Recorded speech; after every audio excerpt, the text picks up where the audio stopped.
And just a note to commissioners who may be dropping in to listen, you are members of the public and so shouldn't make comments. Thanks. And should they have the video on? Their video on? I thought we were No, only. no, they should not, but I would like to say before the meeting starts that I'm grateful to any members of the commission who do want to listen in. It's great to have you, but in keeping with our protocol, I do ask that you remain on mute and please turn your cameras off. Thank you very much.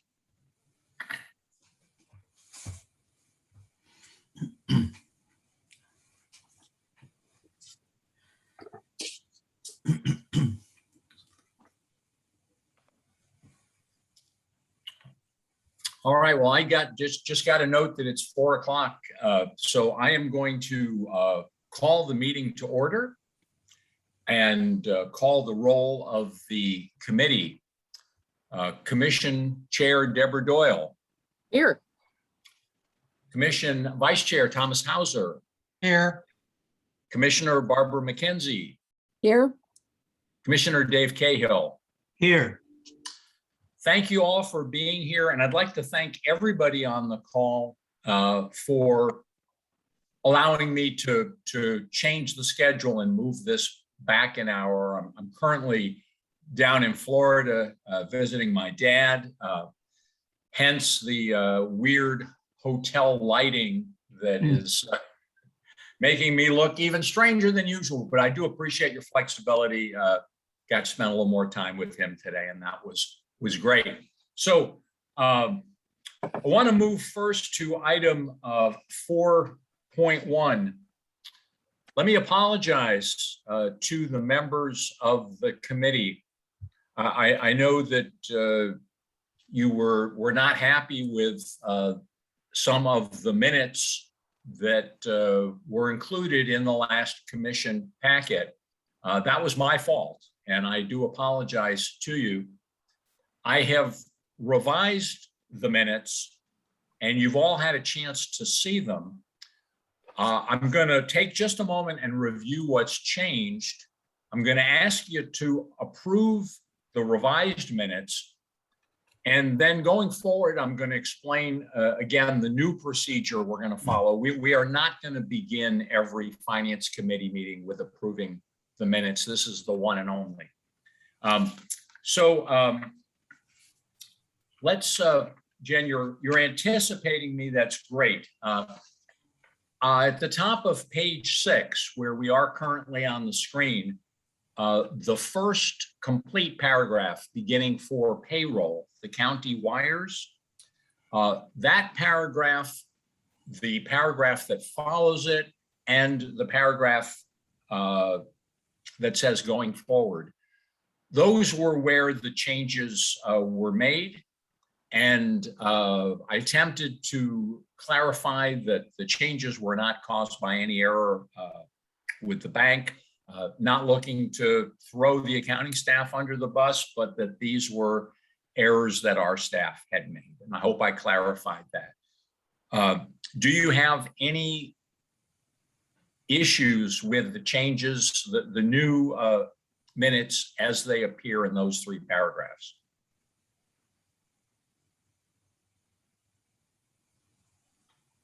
I hear none. Okay, and then there was a minor change that appeared on page 7 of the packet. This was in relation to item 5.5, the second paragraph, where it now says, the committee discussed this proposed methodology and agreed to review a written draft of the proposed rationale and approach at their next meeting. Any issues or concerns about that rewording?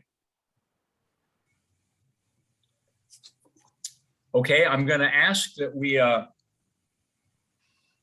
well, I don't know, do we need to take a vote on this, or it's under a discussion item.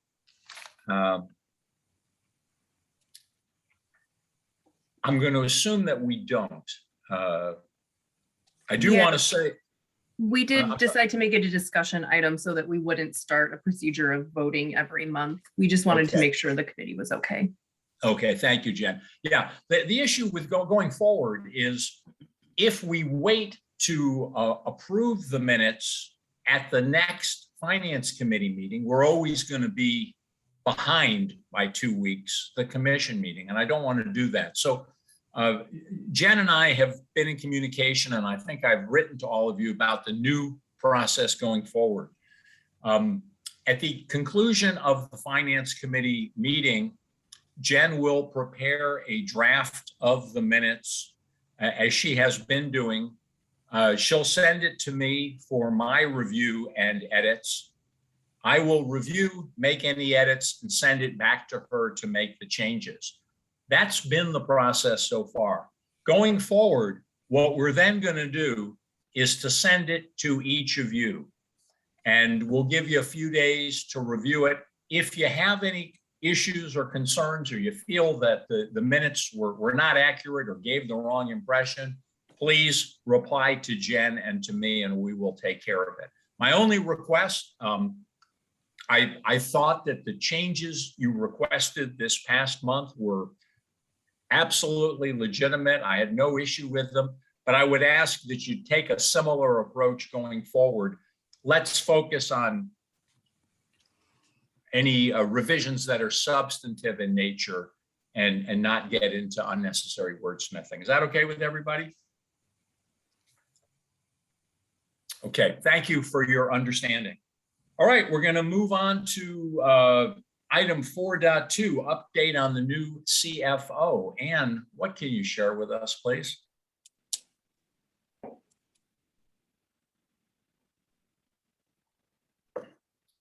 And you're on mute. And also Chair Elkind, Barbara McKenzie does have her hand raised.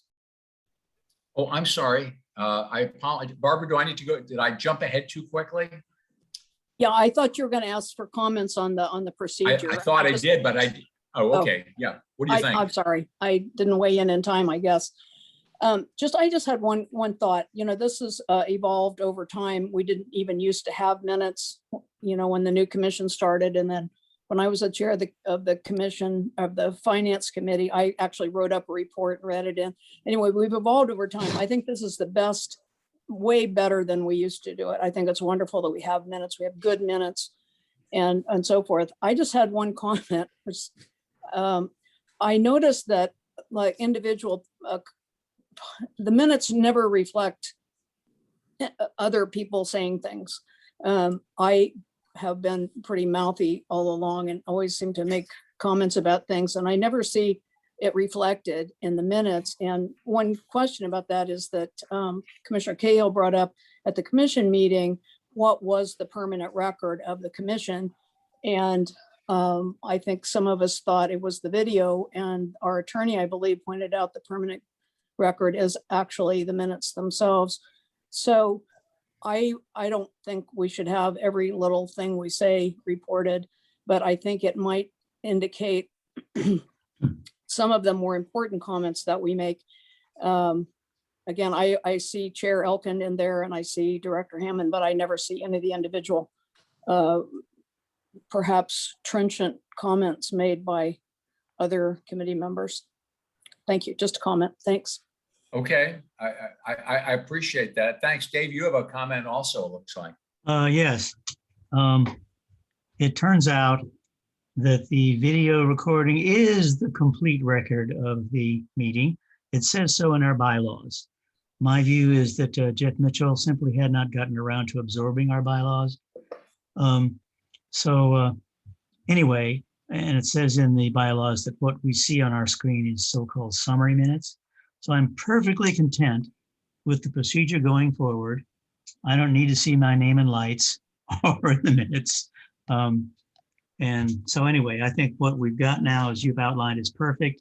And of course, we cannot possibly wait to distribute our minutes until we've approved them. We can't run a month late. Dave, you went on mute there, I think. Did you finish your comment? I don't see myself muted. Oh, okay, all right. So you finished the last thing you wanted to say. I Okay, guess. I'm not sure what it was. you said monthly. Yeah, we can't Oh, we wait. could not wait. Yeah, right. Yeah. Okay. Both points well taken. I'm going to comment. I really appreciate the quality of the minutes. This is totally a reflection of Jen. She has been doing a great job of capturing what I regard as the most important points of the meeting. And this is useful to me going forward because I don't want to have to review the whole videotape going to see what happened. Barbara, your point is well taken. And I guess what I would ask, and this would be for any member of the committee, if at some point you are making a comment which you feel is particularly noteworthy and you want to be called out for it, please just indicate that. I'll try to, note that accordingly. But for example, when there's a follow-up item, you may notice that you'll hear me say, Jen, please note that as a follow-up item. Please just call that out to Jen, and between us, we'll try to capture anybody's name who wants to be recorded in that way. Dave, your hand's still up, or are you? Oh, sorry. I Okay. will lower my hand here. Okay. And Chair Here we Elkind, go. pardon me, I'm so sorry. We forgot to call for public appearances. Would you mind Oh. calling for public appearances? I would not. My gosh, we certainly did forget to call for public appearances. Do we have any members of the public who wish to address the commission regarding items that are not on this agenda? Did we have any letters or emails, Jen? No, there were no written comments submitted. Okay, and anybody on the call from the public who would like to address us?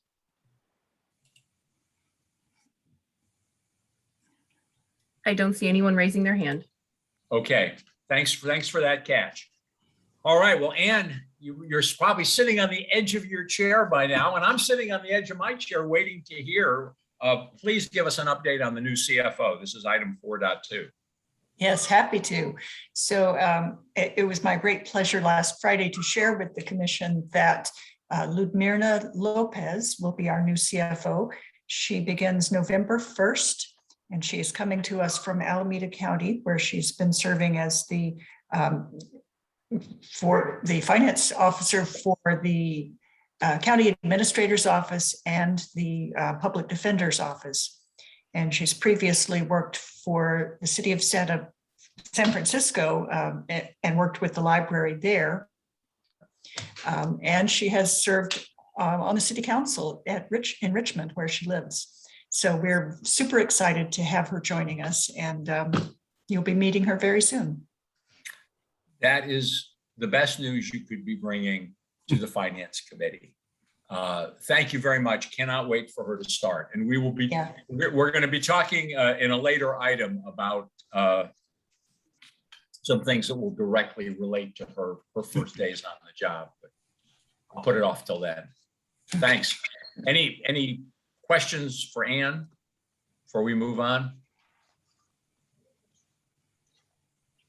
Okay. We're going to move on to the financial reports. And Randy, I'm going to ask for your help here. And let me apologize to everybody. Again, this is my fault. The attachments don't appear in the order in which I would like us to go over the reports. So I'm going to be kind of directing Jen as we go along. If you have the Excel, we're going to be following the tabs in order, except for the special report that Randy prepared for us, which is actually the next item, 4.4. So Randy, let's start with if you could please, with the summary, and this appears on page 14 in your packets. And this is the, Jen, thanks for bringing that up. I'm just going to comment. We're seeing September sales tax revenue of 1.259 million. That seems pretty much in line with our budget projections. It only represents 1 month. We'd expect to see 8.3% of our budget year to date. We're seeing 8.7.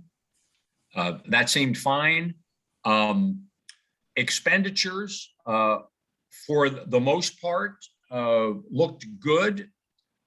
We're at the end of the first quarter, so our guideline would be 25% year to date. Most of the items are below that, but there are a couple that stood out. One was rents and leases, and the other was other contract services. Before we dive into those, Randy, anything else from an overview perspective you would want to draw our attention to on this first summary page? I think you hit all the high points. There is one thing that I did want to point out that may have caught everyone's eye, is that the salaries and benefits line for September is 1.7 million as compared to 1.4 million in the previous 2 months. As you see in the line, we're showing the number of pay periods posted. We had 2 pay periods posted in September, just like in July and August. So I would imagine that there may be questions to why there's a jump from 1.4 to 1.7. I went and checked on that just before the meeting started. And what that is the result of us looking into this payroll account that we're about to be discussing. We've already processed a reclass of money that was sitting or a transaction that was sitting in that outside payroll account related to CalPERS. So that ended up being an additional 216,000 that in previous months had not been allocated. It's actually 108,000 a month. So this is catching up for July and August unposted CalPERS expenses. So I just wanted to point.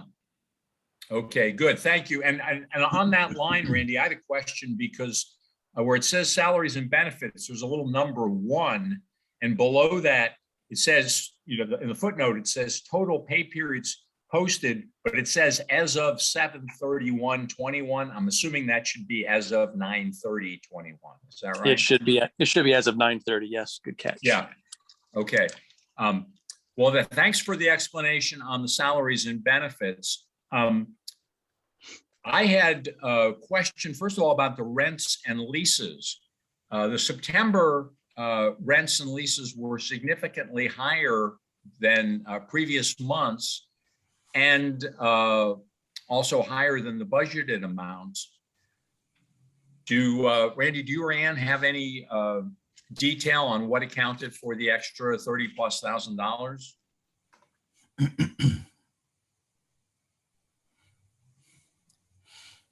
I will say that that I looked at the detail report that appears for property tax, and it's in account 51,421. It's in rents and leases, building, land, not equipment leases, which of course is the other big category. So we had an extra, actually it was about $40,000 higher than the amounts for July and August in that category. Ian, any thought on what this might be? No, I'm sorry, I didn't catch that, and I apologize. I don't know right off the bat what it would be, but I will certainly look into it and Yeah, the committee know later. okay, please do. I'm sorry, I don't mean to interrupt. I just pulled it up on the actual EFS system, and it looks like we actually had 2 months posted. We had July, we had a correction to July, and then October was posted. So we had 2 months posted during September that normally we don't only see 1 month posted. So you're expecting, Randy, that this is a kind of a 1 month aberration that would smooth out next month? It certainly appears that way. Yes, there were two expenses, both for $42,000 each, or related to rent. So yeah, I think this is just some type of correcting journal of some kind. I'd have to look at the details to what the correction was for. It says that it's for July, but it looks to me like July was 66,000 and August was 68. So I'll have to look into it a little bit more, but I can tell you that that's why there's 98,000 in September, is that we had 2 entries for $42,000 each. Okay, yeah. So if you could look into that, and then the other item is the other contract services, we're running ahead of budget. Anne, would you talk to us a little bit about what we're? I know that we've brought on Group 4 and they're doing the facilities master plan. Not sure if that accounts for all or part of this higher than budgeted expenditure rate. We have Group 4 working with us, and we've also been moving forward on the Petaluma refresh and the other projects that we have for Central and Guerneville, as well as finishing up the tenant improvements at the new historical records site. So I'm guessing it's a combination of those things, but again, I will get the details and let you know. Okay, I'm just wondering, thank you. I'm wondering if those expenses would show up here or under capital expenses. So maybe you could take a look at that and just clarify that for us for next time, okay? And any, from the committee, any other questions or concerns about, this is the kind of the big picture and in some ways the most important of the reports that we look at.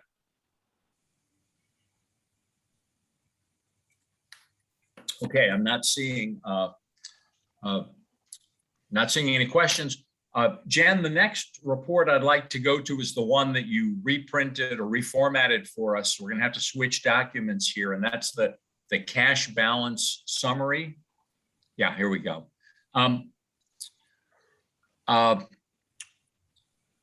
Randy, I think we know that the cash balance is one of the important numbers that has been affected by this recent discovery that we made. Can you talk to us about the accuracy of what we're seeing here and what adjustments, if any, have been made to this report? This report now reflects all adjustments that were posted for the payroll account. And so it is now accurate. It does tie into what we have in EFS for both the cash within that the Treasury is holding, as well as the outside bank accounts. Again, with those adjustments posted to reflect the expenses where they should be. That's great. And I take it from the last month's discussion that your team has implemented a process of monthly reconciliation for the Bank of America account. That's correct. Yes, we are Okay. receiving, we receive the statements monthly from library accounting, and we're working on putting together those a monthly reconciliation process. That's great. Thank you. So I'm glad to hear that this now reflects the actual cash balance. Any questions from the committee? I can see we're all staring close at the screen to see the numbers here. Okay. Seeing none, the next, Jen, we're going to go back to the agenda now and or to the packet. Next would be the fund balances on pages 12 and 13. So Randy, first question again for you would be, have the fund balances similarly been corrected at this point for fiscal year 2021? I'm not sure about the previous years. If why don't you bring us up to date on what we're seeing here? We did go back and adjust the fund balances for both 1920 and 2021 to reflect the necessary adjustments. So these should be, these are our updated most current numbers now. Oh, it's great. Thank you for doing that. I know there was a lot of work involved. In doing that, anything stand out to you, or anything that you would want to draw to the committee's attention on the fund balances? Not necessarily. One of the nuances of the EFS system, unfortunately, is that we cannot go back and adjust the 1920 year directly. So any of the adjustments that we did that were related to 1920, which were significant, there was about 2.5 million, were actually posted into 2021 as a negative revenue adjustment. And I know that may be very, very confusing. So that's just the one kind of a wrinkle in putting this together, was making sure that we're able to keep distinct the 1920 activity versus the 2021 activity. That being said, we're comfortable that the statements now are correct. Right, I know, and I appreciate you pointing that out because I know we're going to see that in that special report that you did for us for this 1 month. Let me ask you this. Last month, we, at the commission meeting, we approved a change. Barbara, you've got your hand up. I think I'll let you go first because I know you're going to ask about this. Go ahead. Well, I don't have to be the one, but yes, we did pass that policy. We've talked about many times about having fund balance reserved out of both the sales tax and the property tax. And it's not on the report I guess it's on the next page of the sales tax. We don't have a fund balance committed to rate stabilization line yet. So may we assume that it'll be in the next report? Yes, we'll incorporate that into the next month's report so that the fund balance statement for sales tax reflects the commitment for rate stabilization. We will do that. Great, thank you so much. Great, and Jan, I'm going to ask that you note that Barbara asked that question. It's thanks to her diligence that we're here in the first place. So let's give thanks. Any other questions related to the fund balances? Okay, then Jen, please go to page 10 and we're going to take a quick look at the over $50,000 payments.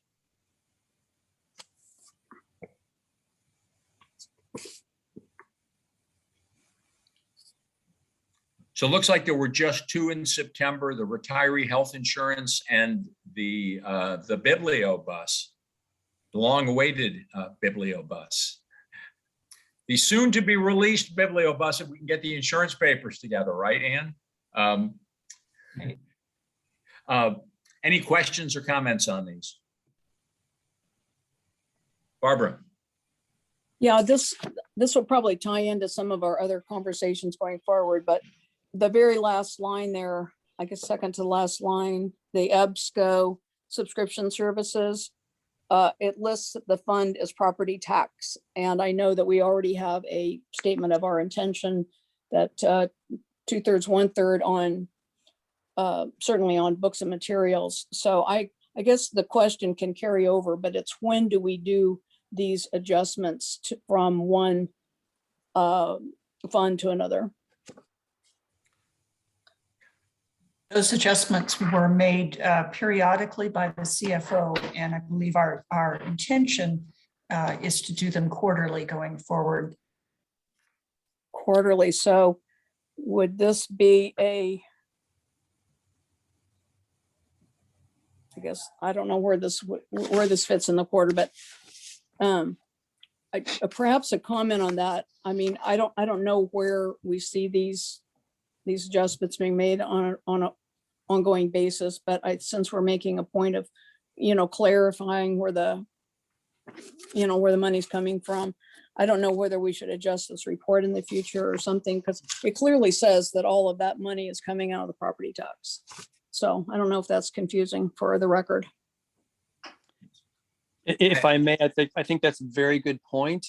Just to point out, as Ann said, we are doing this on a quarterly basis. So we actually have done the first quarterly split for books, meetings, subscriptions, and that is reflected in this report, where there's 67% of those expenses are now in property tax and 33% were moved into sales tax. We didn't think to adjust this report for that, since the initial payments, all the initial payments come out of property tax, and then we just do this quarterly allocation. So it might be something that maybe we flag with a footnote that it's to be allocated every quarter, if that's helpful. Yeah, but this would be an actual amount then, July 19th, that entire amount, the 74,000, what did come out of property tax? But then initially, and then going forward, again, if somebody just wanted to look at this, they'd say, oh, it's all being paid by property tax. So anyway, I think you understand my point about going forward and clarity for. Well, I think I'm going to weigh in and say, I think that what Randy's proposing makes more sense to me. This report, to me, is something we want to look, we want to check the expenses every month to see what were the large expenses that the library incurred. At the time, if the expense is coming out of property tax, I have no problem showing it here as long as we know that it's going to be reclassified quarterly. So if we want to footnote those expenses that will be allocated at a later date, I think that would be sufficient. I don't think we need to go back and redo the report. It's just going to create more work without giving us any useful information. I agree. I just keeping it clear as we go along. So a footnote would be fine with me. Okay. Randy, is that something that you can add for us going forward? Absolutely. We'll add that in. Okay, appreciate that. Thank you. Any other questions relating to this report? Okay, we're going to move now to the property tax detail, which appears on pages 15 and 16, and is going to be virtually unreadable on the screen. You've done a great job of taking advantage of every available inch there, Jen, so thank you. I already asked my question relating to rents. I didn't have any other detailed questions. Anybody on the committee? Barbara, I see you still have your hand up. Is that, you have another question or? That's a fresh hand. Fresh hand, go for it. Okay, back to the rents question. And this again, I think pertains to some of the other conversations we're going to have, some of the other topics we're talking about. But my understanding, so as far as I can tell, the rent for, and this is particularly for headquarters, that's the big amount. The rent for headquarters was coming out of Measure Y funds. And the philosophy behind that was everybody fit into the, not well, but squeezed into central until we had this money to expand that we got from Measure Y. And that when we got headquarters, the rents for headquarters was kind of like a building infrastructure kind of expense. And so that was going to be charged off to Measure Y. So I guess I haven't really looked at this closely enough in the past, but I see that it's all charged out of property tax. So I wanted to ask about that. It is. I was not aware that it had ever been discussed about charging it out of Measure Y. Anne, Randy, do you have, I see that the budget, it's all budgeted against property tax. Do you want to offer us any comments on that? I was not aware of the conversation about charging the headquarters rent to sales tax. It seemed more appropriate to me that it should come from property tax. And so that's what we've been doing, but we can certainly make that adjustment if the committee so desires. Yeah, Barbara, I think I'm with Anne on this. And I'm gonna bring this up again when we talk about the allocation procedure, but I would want any expenses that we charge to sales tax to be beyond question or reproach. It seems to me that if we start charging the headquarters expense, we're inviting a lot of scrutiny that is not necessary. Dave, you have a hand up here. What's your view? Andy, I agree with you. I'm going to say that we have to make sure that the Measure Y expenditures are bulletproof because they're going to be scrutinized. And I was going to say later, when in doubt, put it on to property tax. Right. I don't know how we can actually write that out, but I don't want to be attacked for something that we shouldn't be attacked for. Well, further comment for me, I would just like some research done into how we originally allocated it, back when we first started getting Measure Y fund, just some research and make sure we haven't changed and switched the whole cost into property tax. If nothing else, there's certainly a proportion of this that should be, because we didn't need to have that extra space before we got Measure Y. But when we got Measure Y, we expanded with staff and with programming and lots of other things that required that we rent some space outside of Central. So anyway, I would just like, my request, respectfully request some research being done into this topic and brought back to us. I see Ann nodding. You okay with doing a little research on this, Ann? Sure, no problem. Thank you. Barbara, I'm going to take issue with one word that you said. And you said the word should, and I think that word is more properly could. I think it would be possible to make a case that a percentage of the rent could be allocated to the Measure Y sales tax. But I'm also going to agree with what Dave's saying. I think that we are much better off only allocating those expenses to Measure Y, which we feel absolutely clear will stand up to any scrutiny or challenge. And if there's any doubt or question, or if we're worried about the political appearance of it, I think we're better off putting it against property tax. That would be my view. Well, as you know, nobody has been more harping on this issue than I have about clarity, about how we do things and why we do them. And we're making strides, a lot of strides in this direction. We're going to talk about it later.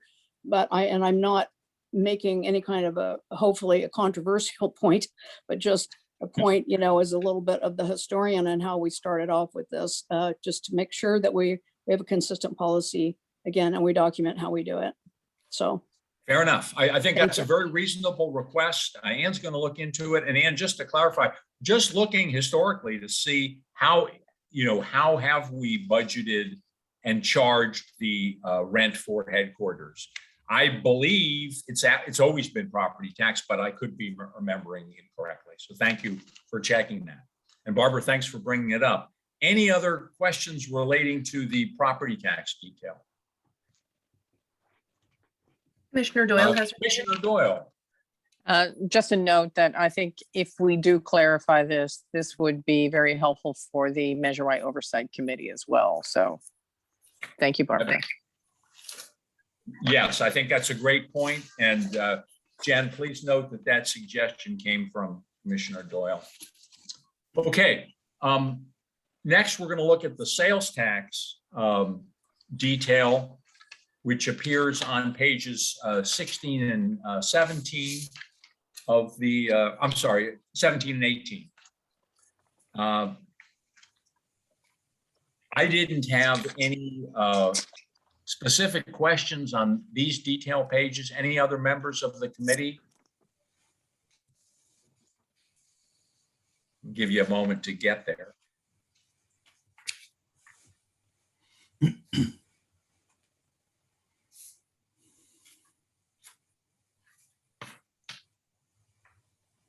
I'm not seeing any questions.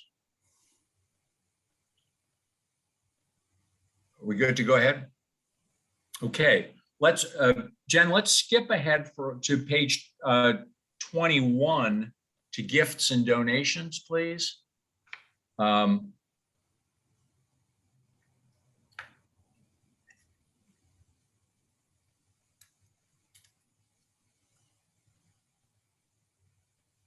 Were there any questions on this report?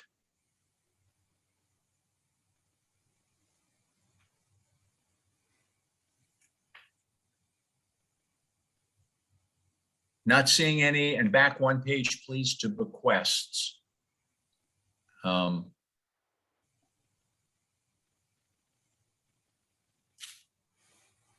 These are not reports where we typically see a lot of activity. And Jen, I apologize for all the skipping around, but I'm going to ask you to take us back to page 9, where we have a list of all the reports, because I'd like to,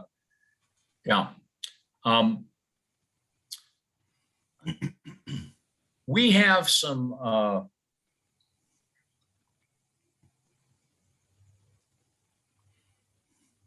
I don't know how you feel.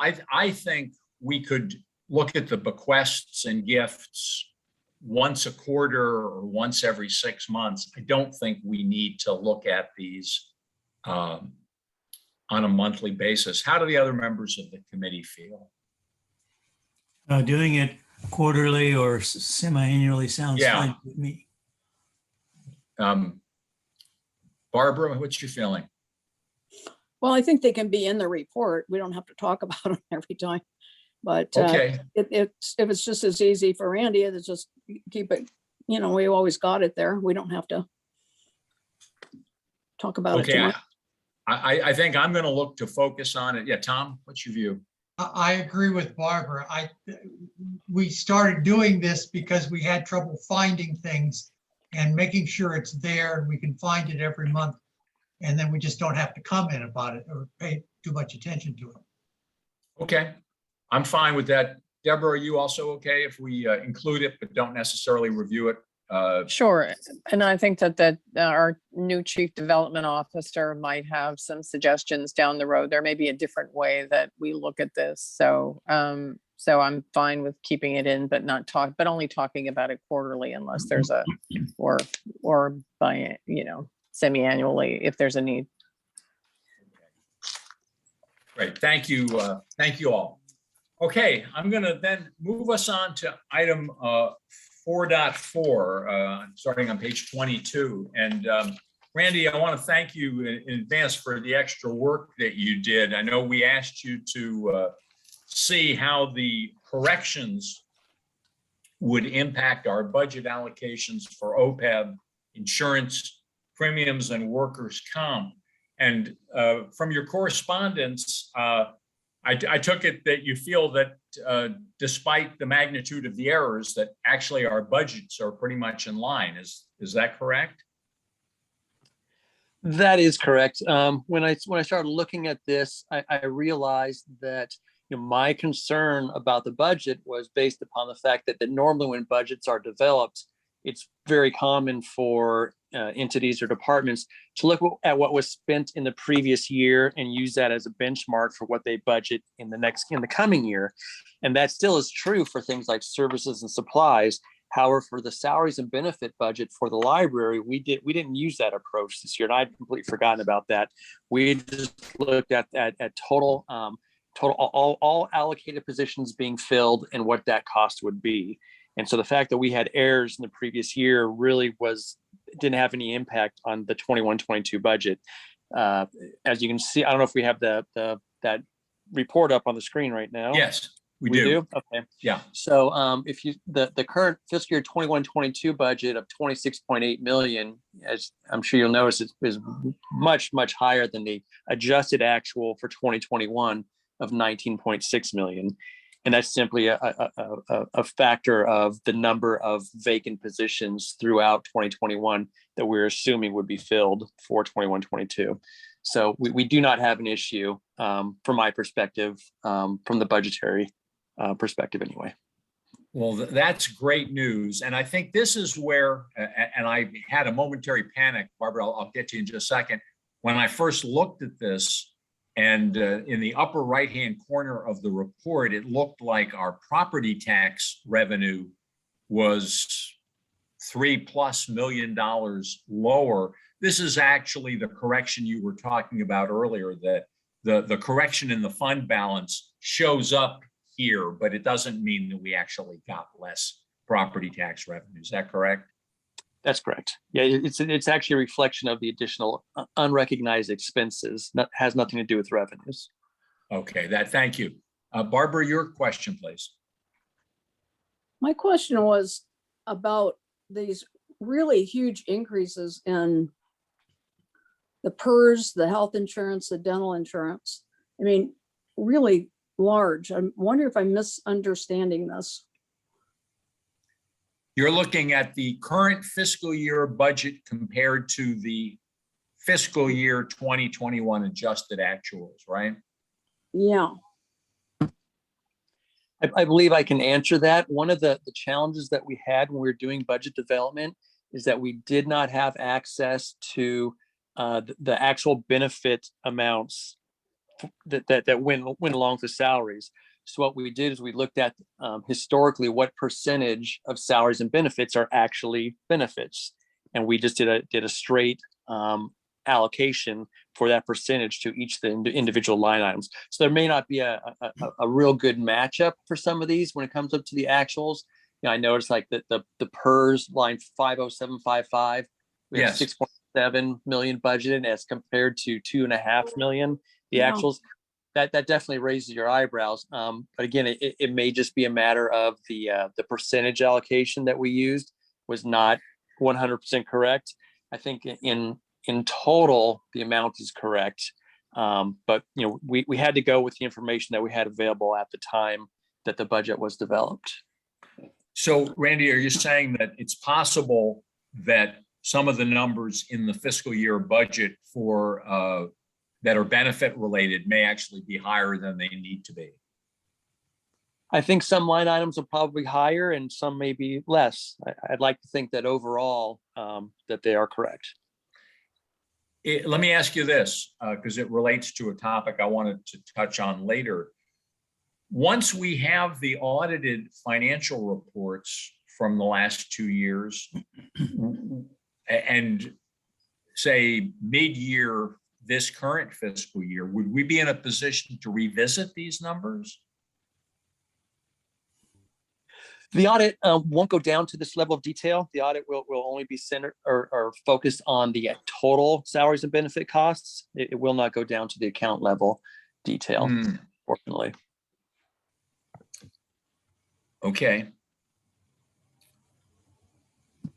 I would think the best way to compare would just be the actuals. If we could look at the actuals, say at mid-year, would probably be a good way to look at it, to see how we're tracking, to see if there anything needs to be adjusted, and use that as a good benchmark going forward when the 22-23 budget is created. Okay. Well, thanks for doing this report and doing the reconciliation that I had asked when the two numbers didn't quite equal.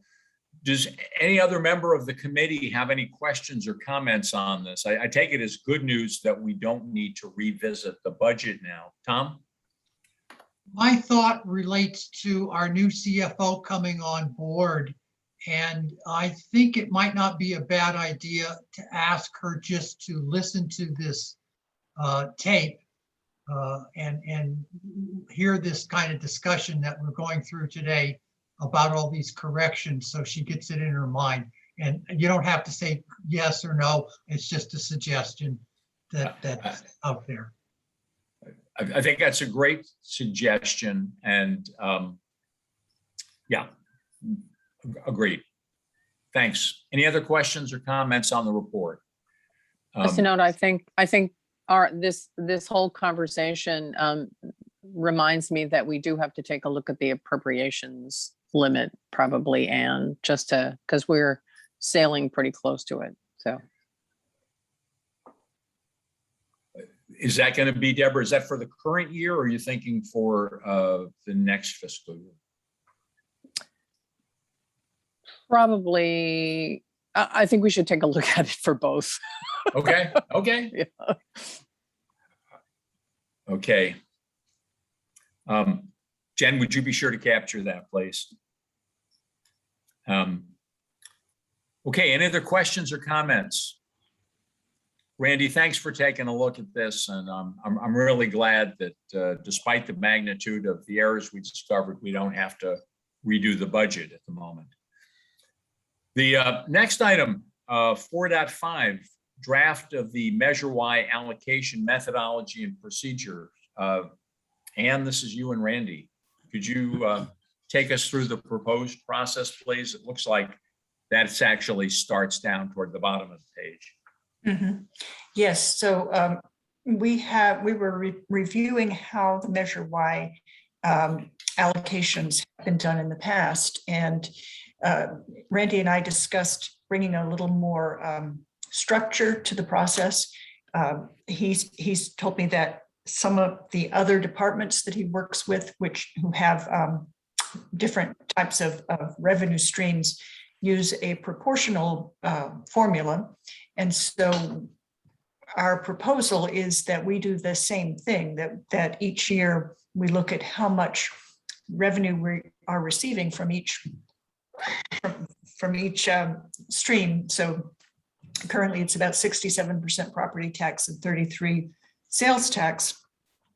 And then use that to divide our expenses among the categories that are appropriate for Measure Y spending.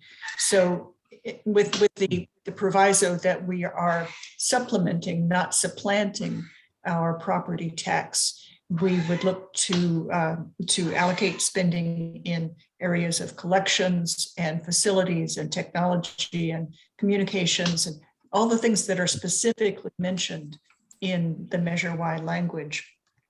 And then additionally, proportional expenses related to administrative overhead, because you can't have everything happening in the branches without the support from our administrative team. Sure.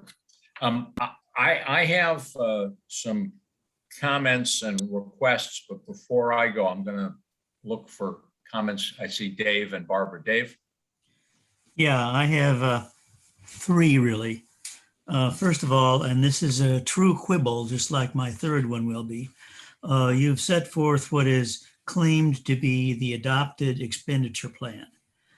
I want to make sure this is the exact text of what was adopted, either by the voters or the commission, and I cannot remember who did what here, so that we don't have any sudden disputes over what the actual language, okay? It looks like it's the exact text, but let's just recheck it. The only substantive change is immediately following that list, where you say library administration and the commission have worked diligently over the years to apply these guidelines to appropriate expenses. Budget decisions have been well-reasoned, but may appear somewhat subjective to others. I think those 2 sentences should come out. They're defensive and look kind of strange. And if I were a critic, I would say, well, these people say they've done the right thing, so why do they have to tell us that they've done the right thing? So from a public relations point of view, I realized this was supposed to be positive. I think that might backfire, frankly. I don't care that much one way or the other. And the third one, this is the smallest possible quibble. On page 2, the second line, where it says activities, down toward the end of the line, there's the word charge. It should be charged with a D, just to type it. So that's my defense word. Got that. Thank you, Dave. Barbara? Yes, a few comments. One is I don't believe we have any reference in here to the oversight committee, which I think we need I could have missed it, but I need a sentence or two. It's in terms of, again, I'm not sure that the purpose of this, if this is PR, or clarity to the public or whatever, but I mean, it's certainly a level of reassurance that we have outside people looking at this through the oversight committee. I'd add that. And then along the lines of, again, I guess it's a topic that David actually brought up is the purpose of this thing. If it's an internal document also, I think we need to be, even more specific.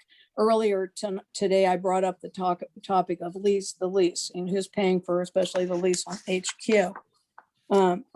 I think there's a little bit of lack of clarity here if we're talking about 2/3, 1/3, because we're clearly not doing that with the leases right now, right? Or with the lease for HQ. So that's something obviously to look at. And also I brought up the question earlier about when these allocations or transfers are actually done. I believe the answer was quarterly. So again, if this is a reference document for internal processes, I think we need to add, as much as we can about, how we actually do this, and that we may pay it all out of property tax, but we're adjusting it quarterly or however we're actually doing it. I think that needs to be in here. And also, I'm just still a little bit unclear because when we were talking, I think when this was first done, when we first started getting the money, we first started hiring people, and we had additional positions that we never had before. Those people were allocated to Measure Y. And then Randy in his investigations found out that they were charged to Measure Y, but their benefits hadn't been charged to Measure Y. And so that's part of, again, this whole discovery process, how we're trying to get a lot of clarity.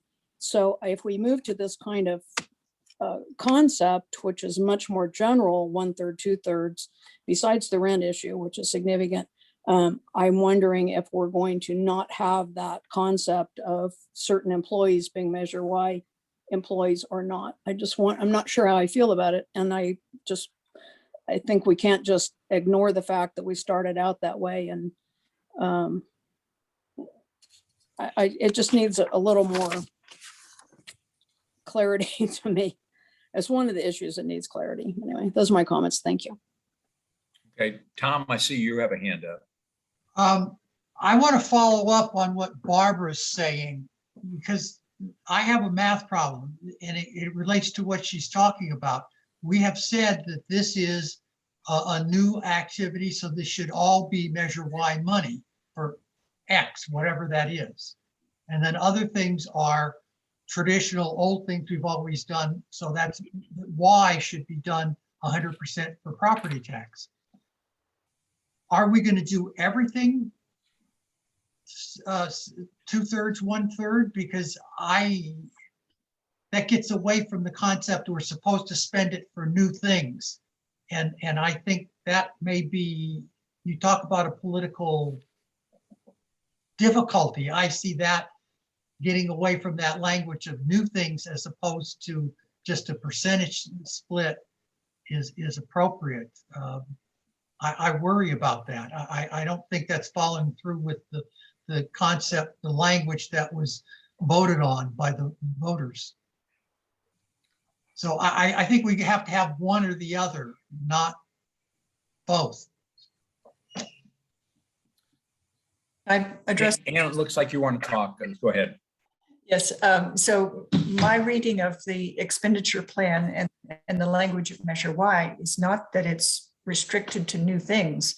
If you look at it, it says support library collections, maintain children's books and materials, maintain story times, continue computer classes, keep qualified library staff, and maintain library facilities. These are more continuing types of things rather than a new one-shot type of activity or program. So I think we're certainly within reason to make these kinds of large-scale appropriations or splits in the expenses. The question is how do we really implement it, and how do we explain the benefit of that to the oversight committee? I appreciate all the comments. I have a couple of requests here. I think in general, where we're going makes some sense to me. I think it would be clearer if we did two things. And one is to change the order in which we describe it. And the second is to include some more specific examples. So I'll explain what I mean. As we outline the expenditure plan, I think the first thing that we should say is the first sentence that appears at the top of page 26. Expenses that are directly attributable to Measure Y activities may be charged fully to Measure Y. These would include, for example, and then I think we should give some specific examples of recent or pending activities which we feel are completely consistent with the expenditure plan. That would be my first point. I think the second sentence should be the last sentence that appears at the bottom of page 25. Administrative expenses, it currently says not directly related to these categories, but I think it should say administrative expenses not directly related to the expenditure plan will be paid solely from property tax. These would include, for example, fundraising, most of the use of consultants, headquarters rentals, again, giving very specific rules. Then I think it would make sense to talk about the 2/3, 1/3, to say in effect that for many of the library's expenses, that because many of the library's expenses fall within the realm of the approved expenditure plan, it can be difficult to do an itemization, an item by item allocation. And for these, we would generally propose that we follow the 2/3, 1/3 formula. And then the fourth point would be the last sentence on page 26, that capital projects related to facilities and technology were specifically emphasized in the expenditure plan. And so it may be appropriate to designate a larger percentage than just 1/3. And again, to give some specific examples. Did I explain that in a way that seems clear?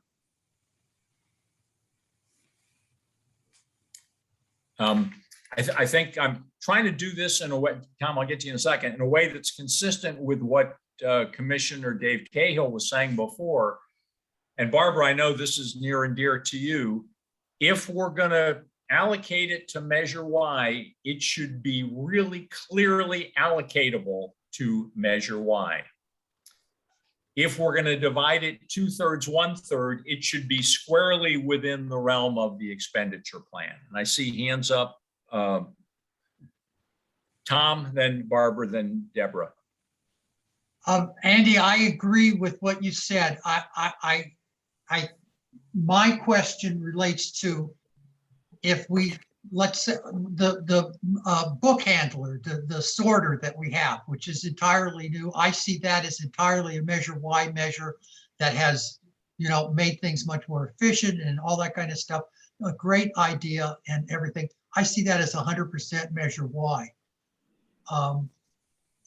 Other things, maybe they're not. So I find this 1/3, 2/3 difficult to work. And the thing that I get to is if part of it's 1/3, 2/3, part of it's 100% here, part of it's 100% there, we may have more than 100% of the whole budget someplace. We may have 120% budget or something like that. So it's going to be difficult to reconcile those two unless we start getting pretty specific about certain items and then rationalize the percentages on other items, like saying, okay, we've increased our book budget from X dollars to X plus Y. The percentages come out 40%, 60%, or 50%, 50%, whatever it is. So I just think it's going to be more difficult. And that's all because the way it was drafted and the voters voted on it and kind of expectations. It's a difficult concept to turn into specific plans. Thank you. Yeah, I think I don't disagree with what you're saying. I think we want to be careful about using may or must. And I think saying that we may allocate 1/3 to Measure Y is not the same as saying that we must. And I see the Measure Y committee and the voters taking less issue with us if we said, we only allocated 20% rather than 33, than if we said, well, we allocated 60 or 70% of this to Measure Y. They could, it would be easier to call us to account. Barbara? I like what you said, Andy. I like your changes. I agree with what you just said about May and all that. I also agree with Tom. who was agreeing with me. I mean, I think we're trying to go kind of big picture, 1/3, 2/3, and yet it doesn't really fit. And there's reasons that it doesn't fit. And I consider this personally a really good first draft because we had nothing. Really Right. happy about that, where we're going and how we're thinking about it and how we're chewing through it and trying to make sense of it. And of course, as Ann pointed out, we have a new CFO coming in who maybe she has experience with these kinds of measures and stuff also. I know Randy also has. So I just feel like this is a very primitive, not primitive, but very much of a first step, a first draft, and it needs a lot more thinking about and a lot more clarity. I agree with you. It's a good first attempt. I'm going to go to Deborah and then to Dave, but I'm also going to say that I think trying to edit it by committee is not the way to go. So I'm going to That's right. suggest that we let Ann and her team take another crack, and I'm happy to work with you offline on this, Ann, if you'd like. I don't think we can do all the revisions here in committee. Deborah, and then Dave. Yeah, I think this is a great first draft also. But I think that we have to admit that there are always going to be interesting conversations about what should be or what may be included for the Measure Y expenditures. And for example, the book handling system that I also, Tom, thought, who could think that wasn't Measure Y? And yet someone on the oversight committee does think that shouldn't have been that shouldn't be paid for by Measure Y funds. So one of the things that we have to do when we and before we have a final draft is have a large conversation with the somehow with the independent Measure Y oversight committee, and perhaps even invite some of the people who worked on the legislative language to come in and say, this is what we meant. Now, I know we have a couple of those documents around, but I think it might be nice to hear from some of those folks. So this is never going to be a perfect document, but I do think this is a good first draft. Good points. Thank you. Dave? Yeah, I completely disagree with Tom on the automated materials handling system. This does not fall under any of the subheads here. They're supposed to be Measure Y. It's clearly, in my opinion, ordinary maintenance and upgrade of a system. So there you are. This is going to be an administrative and political nightmare. We knew this, but we're just going to have to go through it. And I agree, this is an excellent first start. Thanks for all of your comments. Ann, I'm going to kick this back to you. I'm going to offer to participate, but that's, as we say in my family, an invitation, not an obligation. You can let me know. But one thing I do think I want to say, Dave, as kind of a final point, your comment about, those first two sentences, and we don't want them to appear defensive in nature. Yeah. I do think it would be appropriate to say something in this to the effect that we realize that no written policy is going to offer clarity in every situation. And it's our intention that if we're looking to allocate expenses in any area that's questionable, we're going to err on the side of favoring property tax rather than sales tax. That Something to that effect. I mean, there's always going to be a judgment call, but something that kind of overriding philosophy, so that it's clear that we recognize the sensitive nature of this and want that to be a guiding principle. Okay. Thank you. Okay, next two are discussion items with my name on them. First is, you've heard me make some comments about this next item. I wanted to provide a little bit of additional detail and get your input. And this is discussion of timing and format for educating the Commission on pension and OPEB obligations. I would like to propose that we plan and schedule a separate meeting. I'll call it a financial workshop for the early part of calendar 2022. And I'd like to propose that, and I'll take the lead in planning.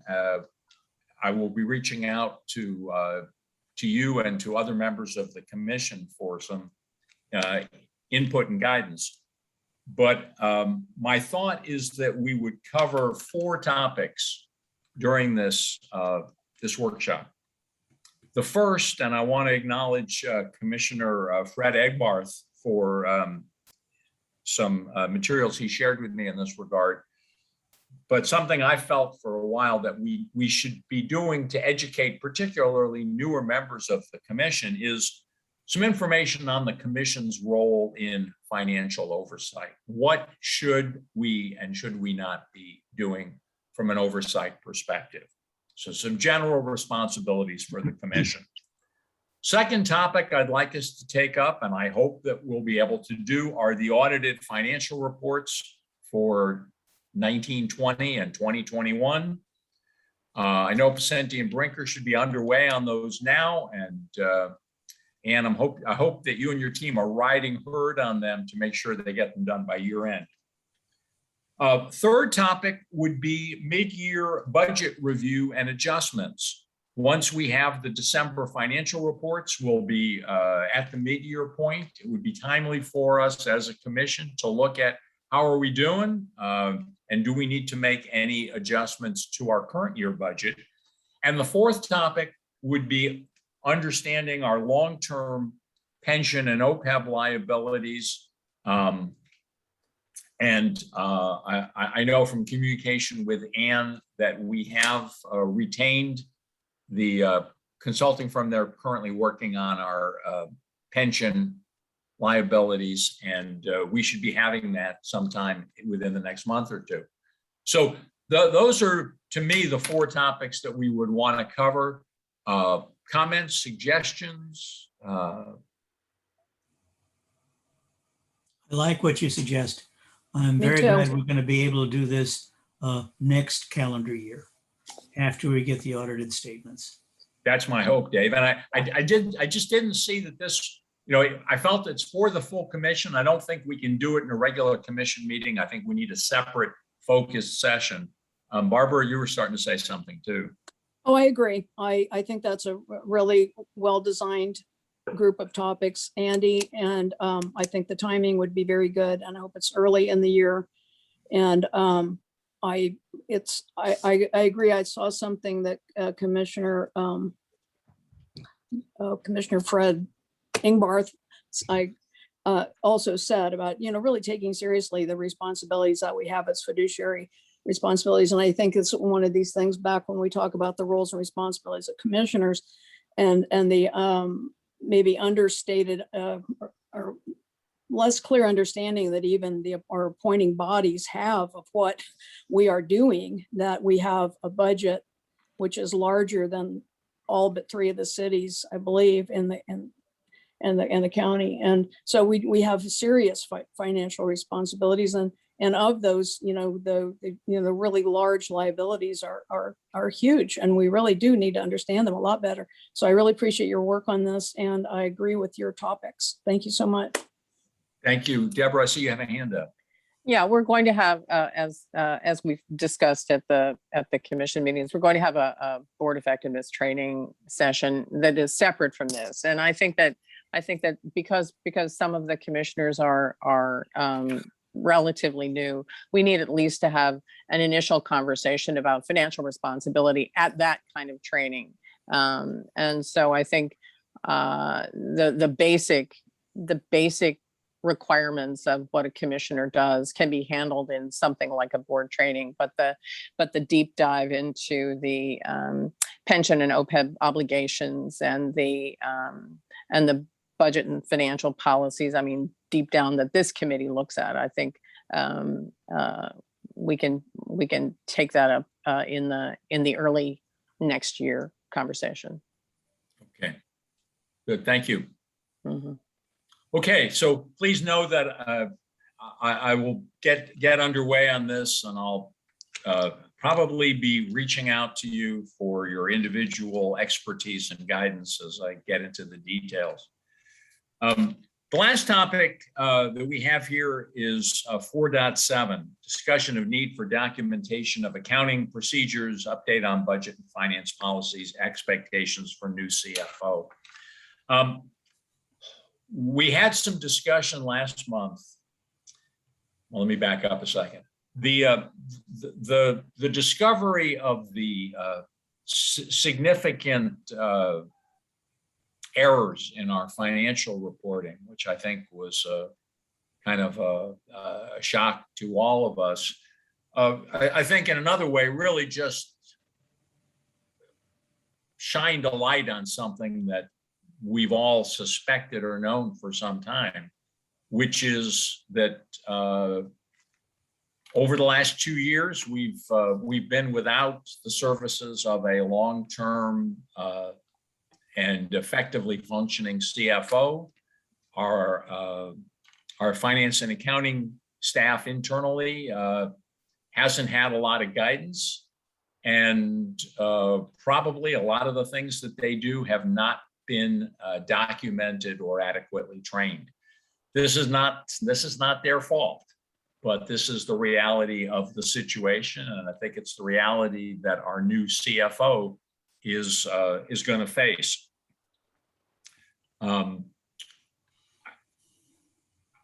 As a commissioner, I certainly, Ann, please forgive me, because I do not want to get into into your management of a new member of your team, but I'm just going to say that it's my hope that as you meet with her, that to me, the most important things that she can do, and if I talk with her early in her term, I'll say the same thing to her. The most important things that she can be doing are, first of all, getting to know the people on her team, building trust and relationships with them, reviewing and learning the current procedures so that she can identify what we're doing and where there are gaps or needs. And I think Randy's team will be able to help her with this. And then beginning a process of documenting how the procedures should be done and training the staff on how to do them. During the interview process, she spoke to these tasks as things that she had done previously in other assignments. And I was impressed by the way she spoke about them. And I feel that she brings a good skill set to do these things. So I just want to emphasize how important this is. From my perspective, Randy and his team are doing a great job with the financial reports. Maybe at some point down the road, we'll want Myrna and the internal team to start to take that over, but that does not seem to me to be a top priority. We've got that being done right now. Top priority is building the strength of the team in terms of day-to-day procedures. That's my view, and I wanted to express it. I invite other members of the committee, if you have thoughts on this, please weigh in. Yeah, Andy, I agree completely with you. We've had deep troubles here for the past year, ever since the CFO most recently left her job without notice. And the problems with the bequests and donations.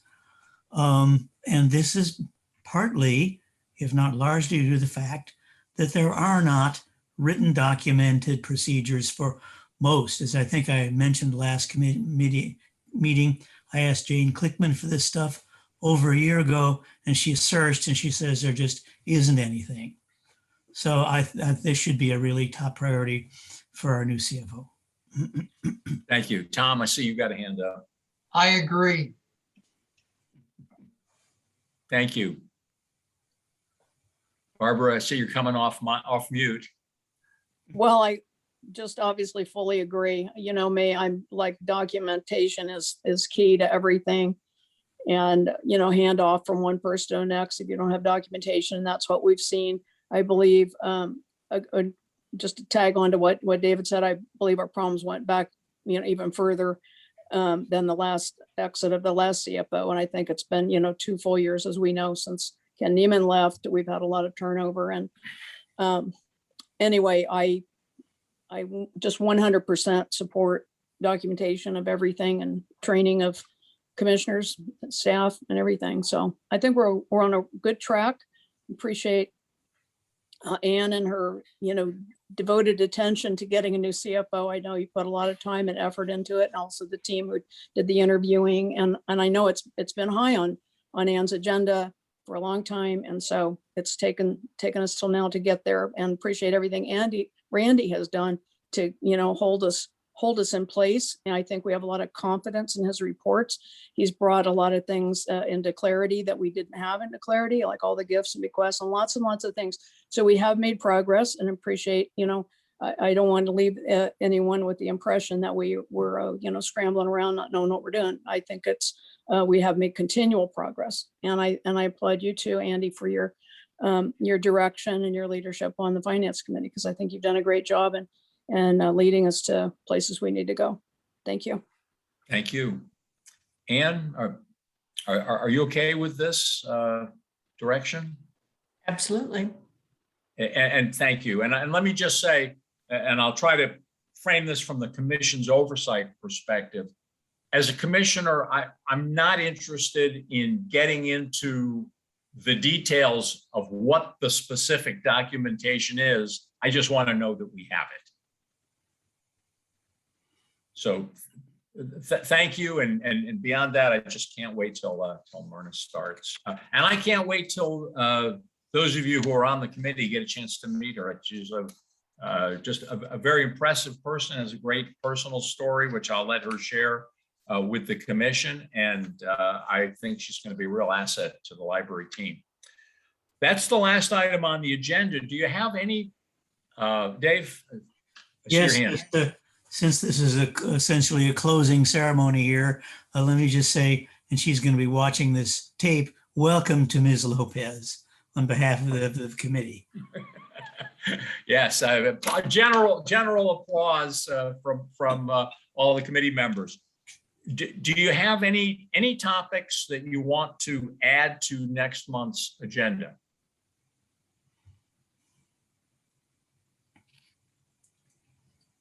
Dave? I'm sorry, my hand should be lowered. Okay. Not seeing anyone else. Again, I'm sorry that we've run over the hour, but we're getting shorter. I'm going to adjourn the meeting at 4:22. Thanks to all of you for your hard work. Randy, thanks to you and your team, and Anne and Erica and library staff. Thank you for your continued leadership here. And our next meeting will be Monday, November 15th, back at the 3 o'clock time. Thanks to all of you for your flexibility today. I Thank hope you, your dad's Andy. okay. Yeah. Bye. Thank you. Safe travels, Andy. Thank you. Thanks so much, Barbara. Thanks. Bye-bye. Bye-bye.